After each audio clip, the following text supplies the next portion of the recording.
Buonasera. Volete una dichiarazione?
Now yes.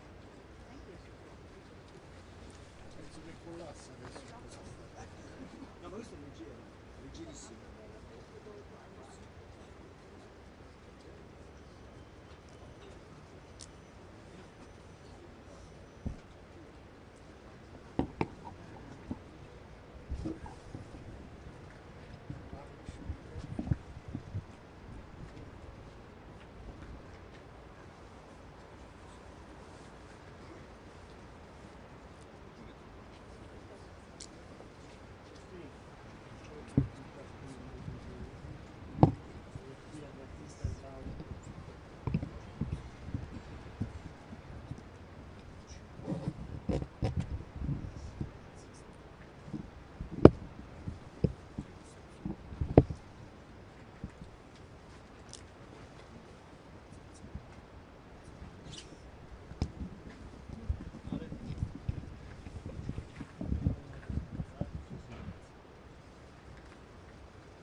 What? The light. Alle light. Okay.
Dear colleagues, I think 5 minutes and Vlad coming.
Prova, prova, prova. Prova, 1, 2, 3, prova.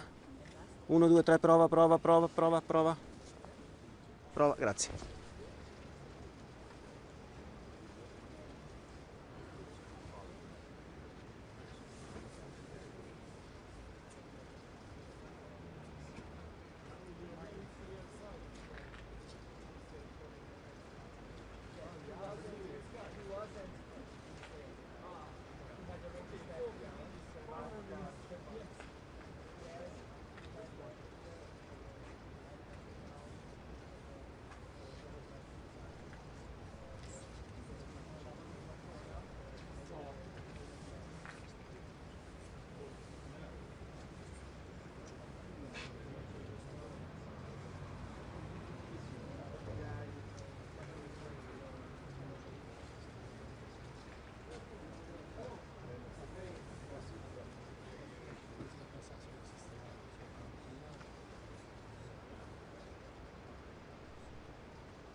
Good evening, dear media representatives. We are thanks for coming for today's press conference. It is very important for us.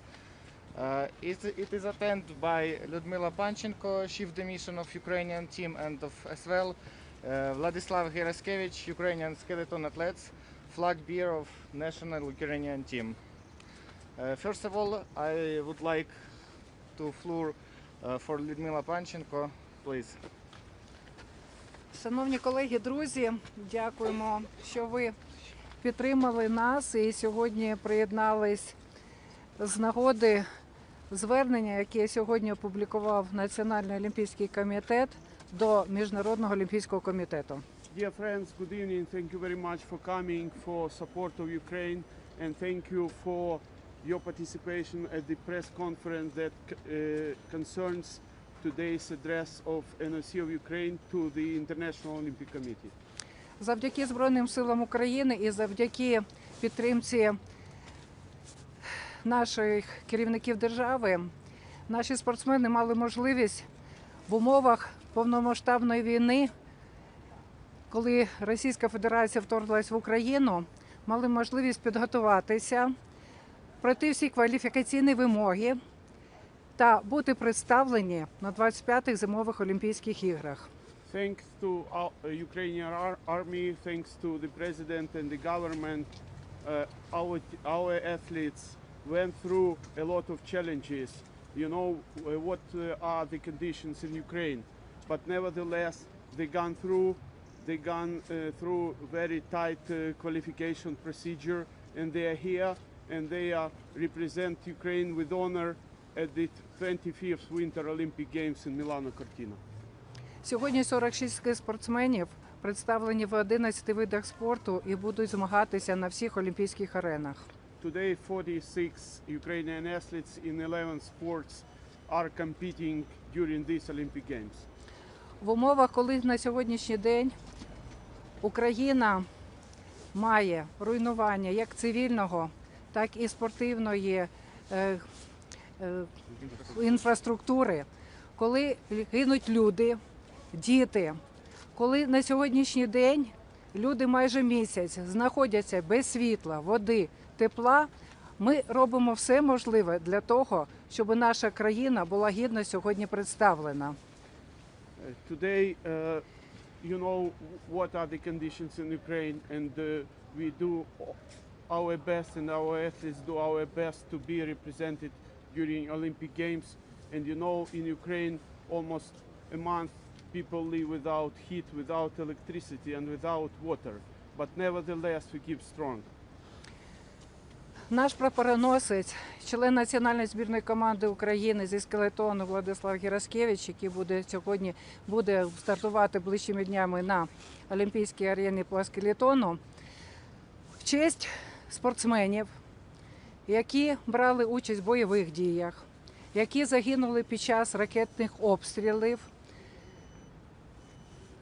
Для нього зробили шолом з фотографіями цих спортсменів, людей, яких ми хочемо вшанувати їх пам'ять, вшанувати їх, що вони молодими пішли з цього життя.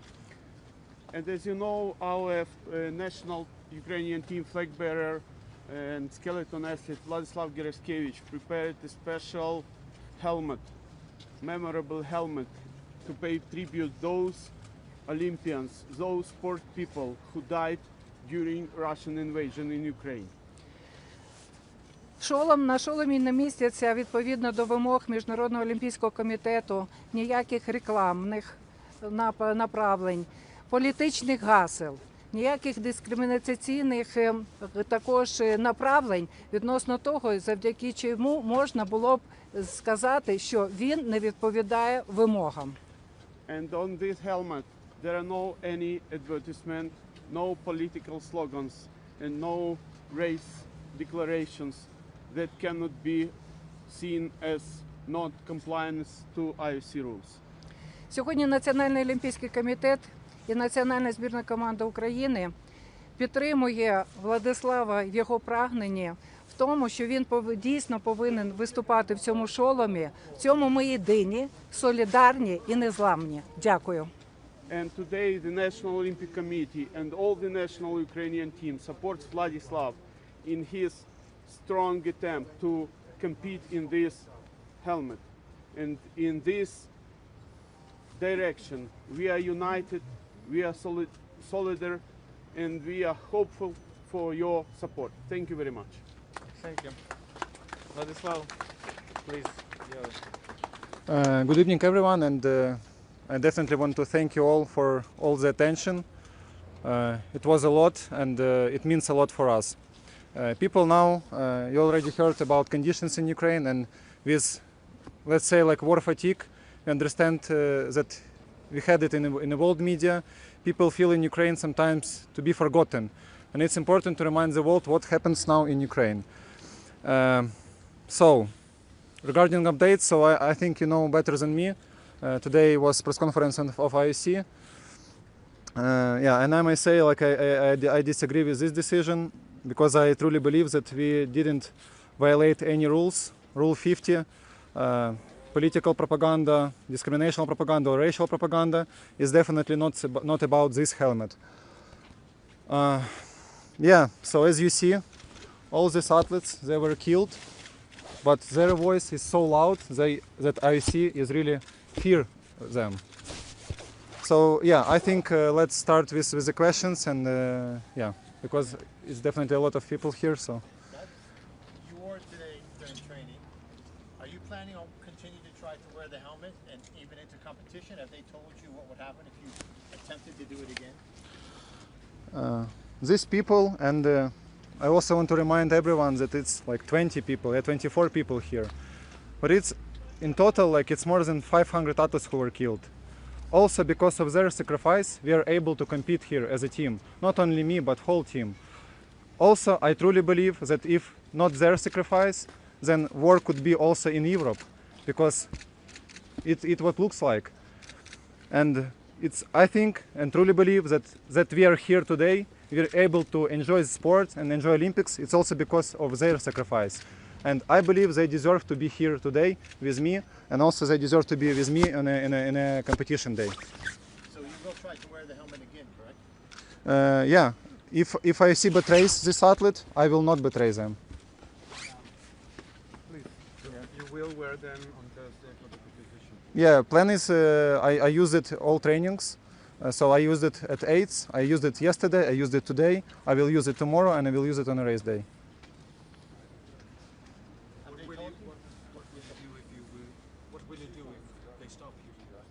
We will see. Today on a press conference, Adams told us that it should be equal rights for all athletes. But during this Olympics, also you are media, so you know better than me that it was a lot of political statements from US athletes, even on the sport arenas. It was Russian flag already on the helmet of one of the athletes. So they didn't receive any sanctions, any penalties. So if it's equal treatment to me, it should be the same, yeah? What did you make of the suggestion you should wear a black armband? I truly believe that IOC don't have so much black bands to honor all the athletes who was fallen in this war. How do you think the IOC made this decision? I mean, how can you make your peace with what they're saying? I cannot, and that's why we are here. Can you talk about one or two of the people on your helmet? I would like, and so I will start from a person who also may be here today, if he not died. Dmytro Sharper, figure skater. We was in one team with him in a Youth Olympic Games in 2016, and yeah, so he was killed. A lot of kids, of course, and another biathlon athlete, also from winter sport, he was killed when he was just 19 years old. Andrashuk from athletics, Vladimir Andrashuk, medalist from summer sport, boxing, medalist from Youth Olympic Games, Maxim Galinichev, fencing athlete, Fedor Epifanov, person who was involved in Invictus Games. I hope everyone knows this movement, so it's veterans from all over the world competing all together, so he was one of the coaches of the team before he was killed. Ishchenko, with him, like, we had great story, like we were delivering supplies, humanitarian aid to Ukraine regions, and it was also in Irpin, so yeah, we was delivering some humanitarian aid with him. Ivan Kononenko, another guy, like friend of my father, and since childhood we were training in a great outdoor gym in Ukraine, in Kiev, and he was always there, and he was also a big fan of us, and he was always very close to the sport. So yeah, many of them, and we can talk a lot about them, and I think we should. And also I hope you can also watch some information regarding these athletes online in some Ukrainian media already make pretty comfortable for reading like posts that you can found anyone. So like diving, yeah, so weightlifting, hockey player, yeah, many of them, just many of them. And of course a lot of kids who was killed by Russian shellings. IOC been in touch with you, telling you that you can't wear the helmet? I get to know it from the press conference. No personal messages? No, today as a yesterday, I did 2 runs on an official training day. Nobody was approaching me, and yeah, that's the story. Do you think this whole controversies will affect your concentration during the competition? Are you afraid of that? Of course, and now I need to think about how I can perform better and how can I be concentrated on the track. But now I'm here, I'm trying to fight for my right to wear this helmet. If you're disqualified for wearing it, would that have been worth it? As I told you, like I will not betray them. Vlad, do you think the IOC are making an example of you because they want to reinstate, they want to reintegrate Russian athletes at the Olympic Games? We already see these signs, and we already know that from the youth level they're able to compete under own flag, and in many federations as taekwondo or judo, Russian athletes are already able to compete under own flag, and I believe it's a very big mistake, especially in this time. Even if we talk about yesterday and before yesterday about Russian flag on a helmet of athlete, I already seen a lot of news that it was used in Russian propaganda. It was used in a way that Italy are welcoming Russia. And we also saw yesterday Dvorkovich, head of FIDE, with sweet shots with Soviet Union signs. It's a big shame. It shouldn't be like that. And if we talk about peace and if we talk about Olympic values, we definitely should talk about these situations. It shouldn't be there. And it's important to understand that Ukraine are defending not only themselves, yeah, now, not only, it's also defending whole democratic world, and it's important to support them, and it's important to not spread Russian propaganda across sport arenas. And have you had much support from other athletes? Yes, in personal level, many people approach me, and they're also pretty surprised that it's violate any rules, because they think it's also not violating any rules. It was athletes from US, from Denmark, from Austria, from many nations, and yeah, we get a lot of support. Vlad, what kind of message do you want to send through your resistance to the IOC and wanting to show this helmet off? I didn't want to show any resistance to IOC. I want to be part of Olympic family. I want to be friendly with Olympic family. I think it's a very important sign also to the world. If today was also on a press conference, Adams mentioned many conflicts in the world.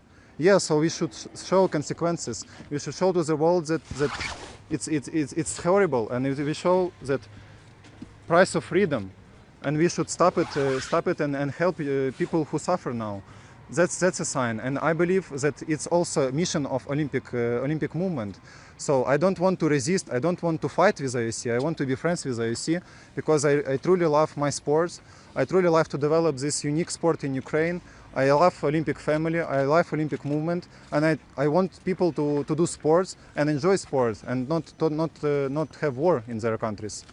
What does it mean to you that President Zelensky thanked you? It's mean a lot, and I would more concentrate on support from people and all over the world. It was also many presidents from different countries who were supporting me, and many people supporting me. To have support from government, it's huge, but have support from people, from whole, it was something special. And I believe that people support me because they understand that truth is on our side, and that we are right in this story. Dear colleagues, we have one more guest, Ivo Schneider, the head coach of Latvian team. Hello. I just wanted to share my point on what Vlad was saying. So I come from Latvia. I'm a skeleton head coach of Latvia, and we started this journey in skeleton together, so I know Vlad very well. And what he was saying about the support from other nations, it is really strong. We have supported Ukraine from the beginning of full-scale invasion, and it's really important that we continue to do so. Yesterday our president from Latvia came to visit us in our village, and we also talked about this situation with the helmet and with the IOC decision to try and disqualify Vlad from the competition, and he claimed strong support for Vlad and what we are doing. So it's not only Ukraine alone, but there are many nations that come together and to support him. And if it comes to disqualification, we will see what can we do and how to support until the end. That's it. Thank you. Can you spell your name? Ivo Steinbergs from Skeleton Team Latvia. Can you spell it? Sorry? Can you spell it? Can you spell it? Yes. It's a German name, so it's Steinberg. Steinberg. Steinberg. And first name? First name? Ivo. Ivo Steinberg. Exactly. We have one question. Yes. Hello, Ukraine. Sergey. Despite the whole situation, you showed the wonderful results in the training sessions. How do you still manage to concentrate on competition? Does it make you a little bit angry? I would say so, but as I told you before, I really like my sport. I truly love skeleton sports, and I'm good at sliding fast. So today it was the same. So yeah, today was a great session, and yeah, thank you for sharing.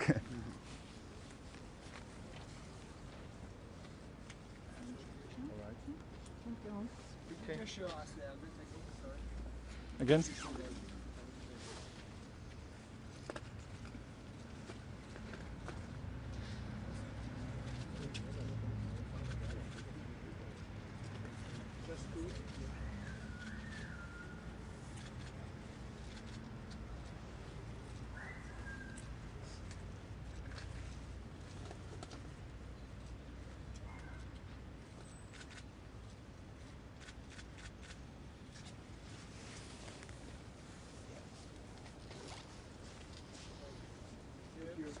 Thank you very much. Thank you. Thank you everyone for coming.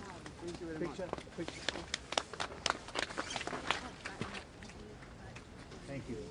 Thank you.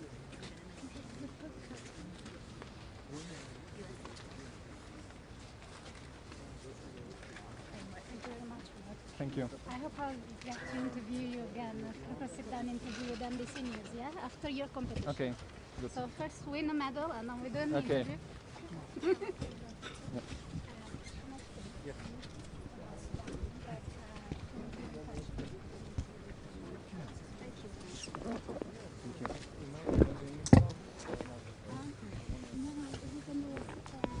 Entschuldigung.